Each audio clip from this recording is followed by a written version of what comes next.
아시다시피 지난 주간에 저희 큰아이 같은 반 학생이 이제 코로나 확진이 되었다는 소식을 듣게 되었습니다. 그 일로 인해서 이제 같은 반의 모든 저희 아이를 포함한 모든 학생들이 밀접 접촉자로 분류가 되었고 이제 자가격리 2주 동안 들어가게 되었습니다. 그리고 그러다 보니까 저희 온 가족도 이제 코로나 검사를 받게 되었습니다. 저는 사실 이 일이 있기 전까지 제가 코로나 검사를 살면서 받을 거라고는 상상하지 못했습니다. 제 아내는 몇 번 받은 적이 있는데 저는 그런 일이 없을 줄 알았어요. 그러니까 이 코로나라는 것이 그냥 남의 이야기구나 라고 생각했습니다. 아무리 확진자가 폭증하고 큰일 났다 그래도 나나 우리 가족들에게는 이 코로나 때문에 어려움을 당하거나 또 걱정할 일이 없을 거라고 저는 생각했습니다. 그런데 이렇게 뜻하지 않은 상황이 벌어지다 보니까 이제는 더 이상 코로나가 나와 거리가 먼 일이 아니다라고 깨닫게 되었습니다. 그러면서 이제 진짜 더 조심해야겠다, 더 철저히 해야겠다라고 생각도 하게 되었습니다. 근데 비단 이 코로나뿐이겠어요? 우리 주위에 보면 얼마나 크고 작은 사건, 사고들이 많이 일어나는지 모릅니다. 또 그 사건으로 인해서, 사고로 인해서 목숨을 잃거나 다치게 되는 일도 많이 있죠. 그런데 그러한 일들이 저나 여러분에게 일어나지 말라는 그런 법이 있을까요? 그렇지 않습니다. 우리에게도 언제나 그런 뜻하지 않은 사고와 문제들이 생길 수 있습니다. 그렇게 볼 때 문득 이런 생각도 드는 거예요. 지금 내가 살아있다라는 것이 얼마나 감사한 일인가. 저희 지방의 한 목사님 카톡 프로필에 이런 글을 적어 놓으신 걸 보았습니다. 뭐라고 적혀 있냐면, 매일을 살아가는 위대한 인생들. 매일을 살아가는 위대한 인생. 왜 우리가 위대한 인생이라고 부르냐? 매일을 그렇게 살아서 또 살아간다는 거예요. 여러분 정말 그렇지 않아요? 정말 우리는요, 옛말대로 뭐도 모르고 살아? 한 치 앞도 모르고 살아요. 한 치 앞도 모르고 살아요. 그런 우리의 인생인데 지금 우리가 이 순간에 숨을 쉬고 살아간다라는 것이 얼마나 큰 은혜이고 위대한 일인지 모릅니다. 그런데 솔직히 많은 사람들이 이 살아있음에 대해서, 생명이 있다라는 것에 대해서 그렇게 감사하거나 기뻐하면서 살아가지 못합니다. 여러분 가운데 혹시 내가 당장이라도 죽을지 모른다고 염려하고 근심하며 사시는 분이 있습니까? 그런 분들이 있을까요? 많이 있을까요? 밤에 주무시기 전에 내가 내일 아침에 일어날 수 있을까? 살아서 깰 수 있을까라고 염려하시면서 근심하시면서 잠드시는 분이 있습니까? 없죠. 다 잘 일어날 거라고 믿고 그렇게 자는 거예요. 참 믿음이 좋죠, 우리들이. 우리뿐 아니라 세상 모든 사람들이, 대부분의 사람들이 그렇게 살아갑니다. 그러니까 다르게 표현하면 나는 마치 영원히 살 것처럼 살아간다는, 당장 나에게 어떤 큰 일이 닥치지 않을 거라고, 세상에서 보는 어떤 사건과 사고들이 나와는 전혀 상관없는 일이라고 생각하고 살아가는 거예요. 근데 우리 신앙에서도 그런 모습이 나타난다는 것입니다. 그래서 때로는 우리가 하나님 뜻대로 살지 않아도, 때로는 신앙생활을 좀 소홀히 하고 또 멀어진 채 살아도 그것이 나의 어떤 삶과 더 나아가서 내 신앙에 어떤 큰 문제나 영향을 끼치지 않을 거야 라고 생각하기도 한다라는 겁니다. 오늘 말씀 보면 예수님께서 어린아이를 만나시는 장면이 나옵니다. 당시에 유대인 부모들은요, 마치 관습처럼 자신의 자녀들을 랍비들에게 데리고 갔어요. 그래서 그 랍비로부터 축복 기도를 받게 했습니다. 특히 아이가 첫 번째 생일, 돌을 맞이했을 때는 반드시 랍비에게 데려가서 아이를 축복해달라는 기도를 부탁하는 일이 일상 속에서 일어나는 유대인들의 관습이었습니다. 그만큼 이 랍비라는 존재는 굉장히 유대인들로부터 존경을 받고 높임을 받는 존재들이었다라는 거죠. 예수님 당시에 유대인들은요, 예수님을 또 뭐라고 믿었어요? 랍비라고 생각했어요. 그래서 선생님, 그죠? 위대한 랍비로 생각했습니다. 그래서 오늘 말씀처럼 유대인들이 자신의 자녀들을 예수님 앞으로 데려온 거예요. 뭐하러? 축복 기도 받게 하기 위해서. 그런데 그 부모들이 아이들을 이제 예수 앞에 데리고 나오는데 누가 그것을 막습니까? 예수님의 제자들이 막아서는 거예요. 막는 것뿐만 아니라 오늘 말씀은 뭐까지 했다 그래요? 꾸짖기까지 했다. 왜 제자들은 예수님 앞에 축복 기도를 받으러 나오는 아이들을 그리고 부모들을 분노하기까지 하면서 강하게 막고 있는 것일까? 다 이유가 있어요. 예수님은요, 지금까지 자신의 죽으심과 고난에 대해서 2번 말씀하셨어요. 제자들에게. 그리고 오늘 말씀 이후에, 직후의 상황을 보면 바로 그 이야기를 3번째 하시는 장면이 나옵니다. 이 말은 또 어떤 의미겠습니까? 예수님의 죽으심이 이제 곧 임박했다라는 의미가 되는 거겠죠. 제자들은요, 다 알고 있었어요, 상황을. 이제 곧 예수님이 뭔가 큰 일이 일어나겠구나. 정말 예수님 말씀대로 그 일이 일어날지도 모르겠구나. 여러분, 그런 상황 속에서 제자들 마음이 어땠을까요? 얼마나 불안했겠어요. 또 두려웠겠습니까? 또한 제자들은 그 사건의 당사자인 예수님도 자기들과 같은 마음일 거라고 생각했어요. 그러니까 죽음을 앞두시는 상황에서 누가 평소와 다름없이 그렇게 어떻게 살 수 있겠어요? 근심하고 걱정하고 두렵고 불안하고 떨리고. 만약 여러분이 정말 죽음을 앞둔 상태라면, 죽음에 임박한 상황이라면 그 마음이 어떨까? 어떨 것 같아요? 여러분 상상해 보셨어요?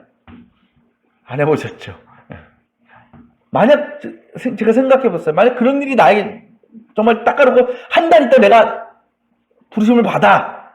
그렇다고 칩시다. 그러면 여러분 그 한 달 동안 어떻게 살겠어요? 모든 게 다 귀찮지 않겠어요? 저 아무것도 하기 싫지 않습니까?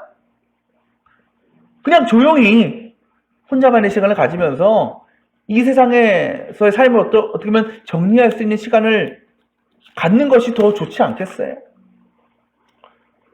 그러니까 제자들은요, 죽음을 앞둔 예수님에게 오늘 말씀처럼 수많은 사람들이 찾아와가지고, 그것도 누구까지? 아이들까지, 얼마나 난장판이었겠습니까? 아이들까지 찾아왔으면. 그렇게 해서 예수님을 찾아온다라는 것이 제자들 생각할 때는 너무 번거로운 일인 거예요. 예수님에게. 너무 귀찮은 일이 될 수 있는 겁니다.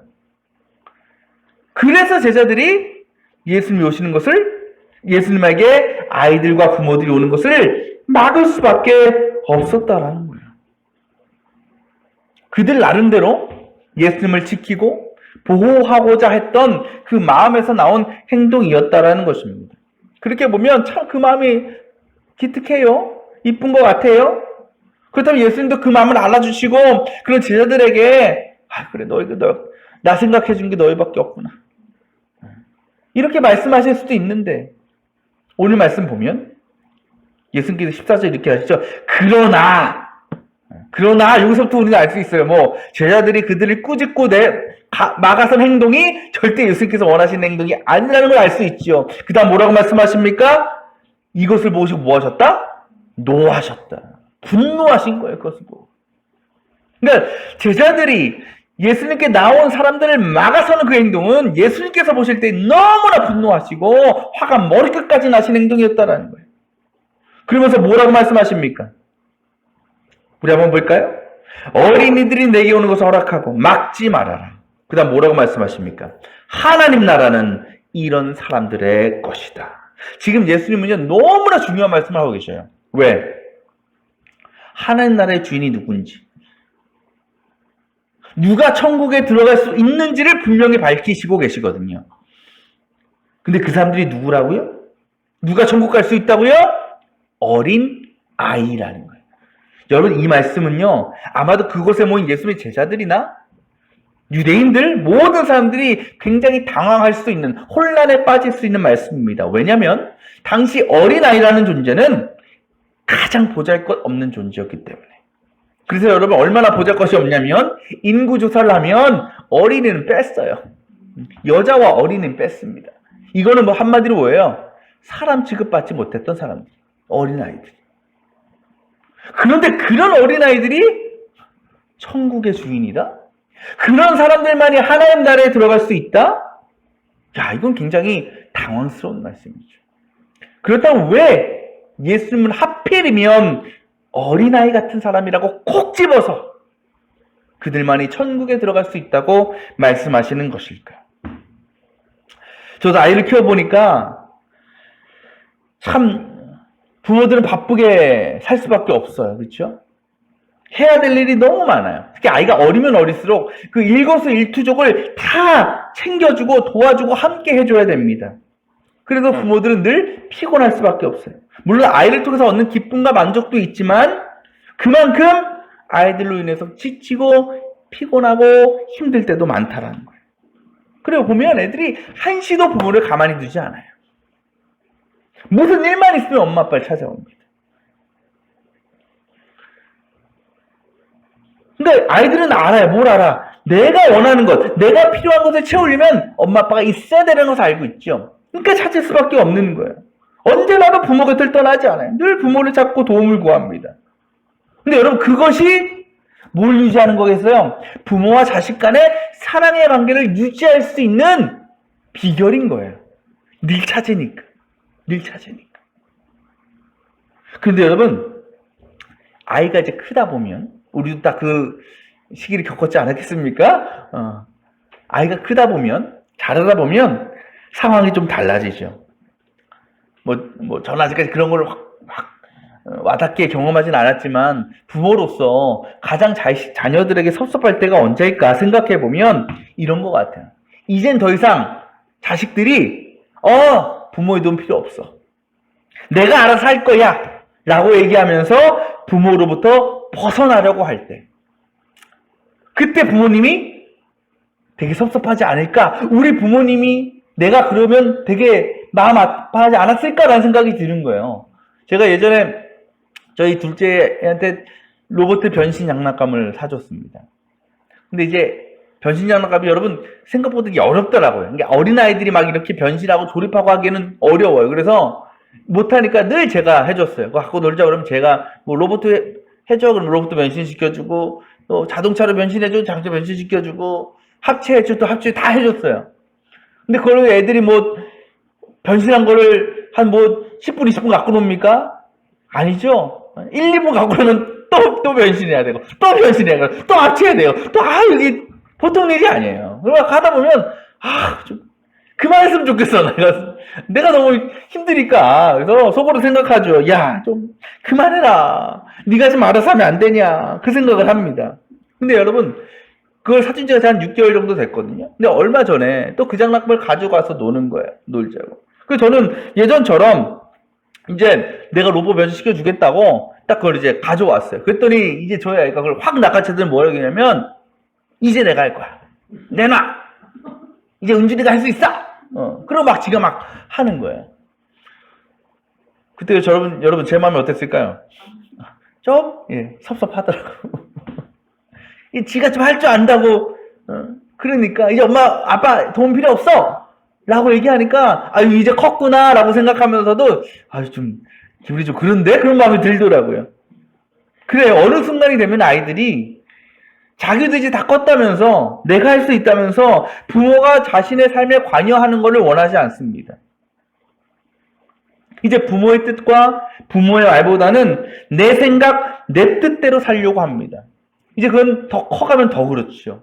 질풍노도의 시기를 겪게 되면 그걸 아직 그게 달하게 되는 거죠. 그래서 그때 부모와 자녀 간에 어떤 트러블이 생기고 문제가 많이 생기는 건 아니겠어요? 근데 여러분 부모 입장에서 어떻습니까? 우리 장로님 권사님 부부나 우리 정례 집사님 경험해 보신 거 어때요? 여전히 내 자식은 내 도움과 손길이 필요하다고 생각하지 않습니까? 그렇죠? 부모로부터 벗어나면 아직도 얘는 부족해요. 아직도 연약한 것 투성이야. 그걸 내가 좀 케어해주고 챙겨주고자 하는 마음이 있어요. 저희 아버지도 제가 이제 올해 42이잖아요. 하루에 몇 번에 전화합니다. 밥 먹었니? 무슨 일 없니? 어련히 제가 못 먹겠습니까?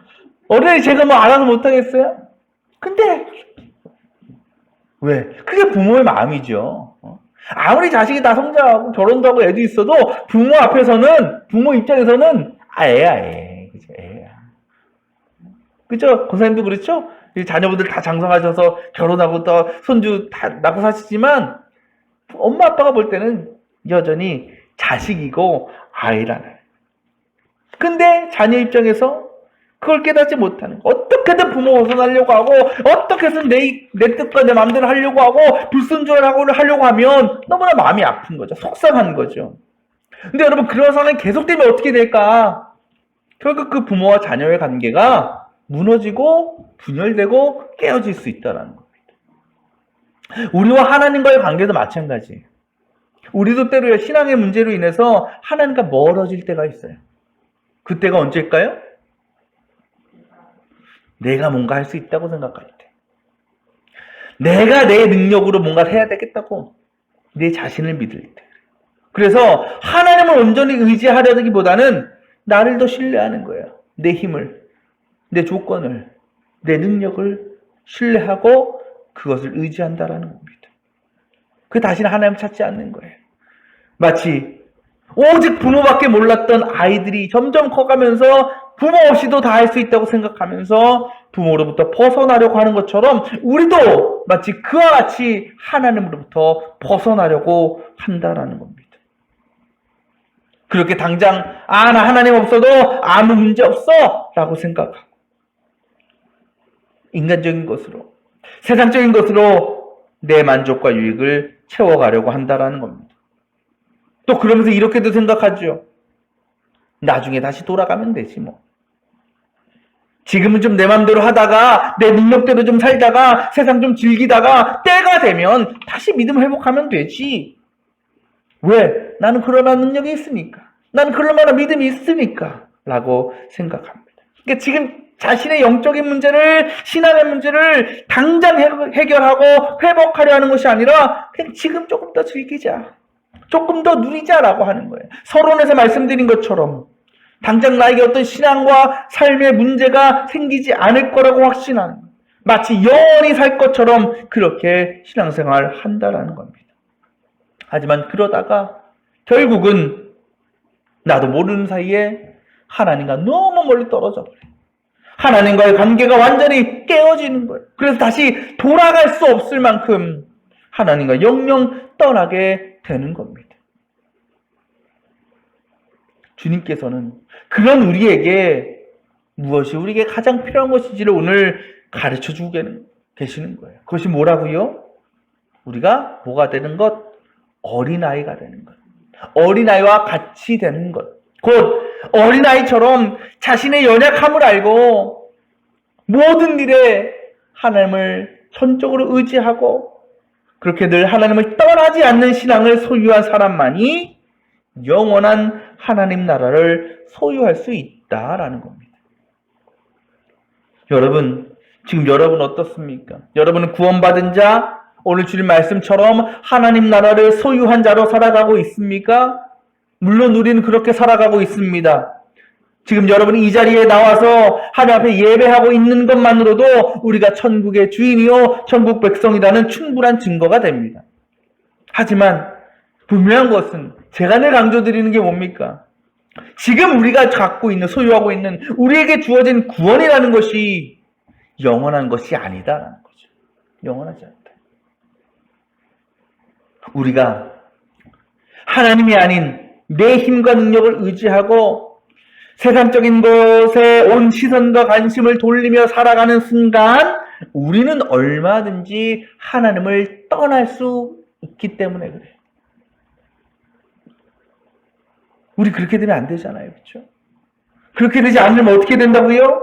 그래서 영원히 하나님 나라를 소유한 구원 백성으로 주님이 언제 오시든 우리가 언제 주님의 부르심을 받든 그때가 우리에게 천국의 때요 하나님 나라의 주인이 되는 때로 살아갈 수 있으려면 우리는 반드시 어린아이로 돌아가야 되는 겁니다. 아니, 더 정확히 말씀드리면 우리는 하나님 앞에 언제나 어린아이일 수밖에 없다라는 그 사실을 우리는 기억하고 살아야 되는 겁니다. 아무리 부모가 나이가 들어도, 그리고 그 자녀들이 다 장성을 해도 그들은 부모에게 여전히 어린아이잖아요. 하나님과의 관계도 마찬가지예요. 우리가 아무리 나이가 많다고, 신앙생활을 오래 했다고, 예배를 많이 드리고 기도 많이 했다고, 직분이 있다고 우리가 큰 게 아니에요. 하나님 보실 때에는 누구나 다 뭐다? 어린아이일 뿐이다.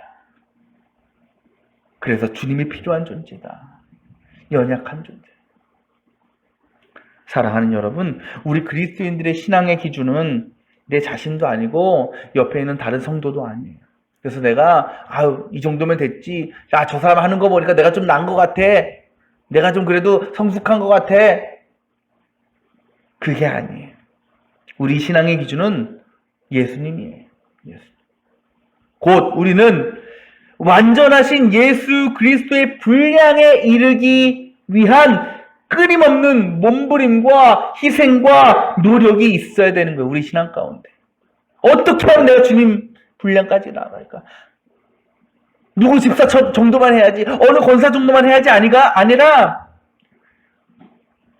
주님께 합당한 신앙의 모습을 갖출 때까지, 주님이 살아가신 그 모습을 내가 조금이라도 닮아가기 위해서 우리가 그렇게 나아가야 된다는 겁니다. 여러분, 예수님 그리고 하나님의 말씀이라는 기준 앞에요, 누가 내 능력을 내세울 수 있겠어요? 누가 내 뜻을 감히 앞세울 수 있겠습니까? 그 앞에서 누가 난 이 정도면 됐어, 나는 의로운 사람이야, 나는 구원받을 수 있어 라고 누가 얘기할 수 있겠어요? 그렇게 우리는 여전히, 그리고 영원히 주님 앞에 어린아이일 수밖에 없는 것입니다. 그래서 우리는 주님의 도움 없이는, 주님의 은혜 없이는 절대로 살아갈 수 없습니다. 이 시간 오늘 주님께서 말씀하시는 그 어린아이와 같은 믿음, 그래서 자신의 자유와 뜻과 의지를 내려놓고 온전히 하나님의 도우심과 하나님의 은혜를 구하며 나아갈 수 있는 그 순수한 믿음으로 우리가 돌아갈 수 있기를 바랍니다. 그때 성령께서 우리 안에 그동안 잃어버리고 살았던 구원의 감격을, 그리고 하나님의 사랑을 다시 회복시켜 주십니다. 그래서 영원한 하나님 나라의 주인으로서 주님이 아이들을 사랑하시고 축복하셨듯이 우리도 주님으로부터 늘 크신 은혜와 복을 누리며 살아가는 그런 우리 모든 성도들 다 되시기를 주님의 이름으로 축원합니다.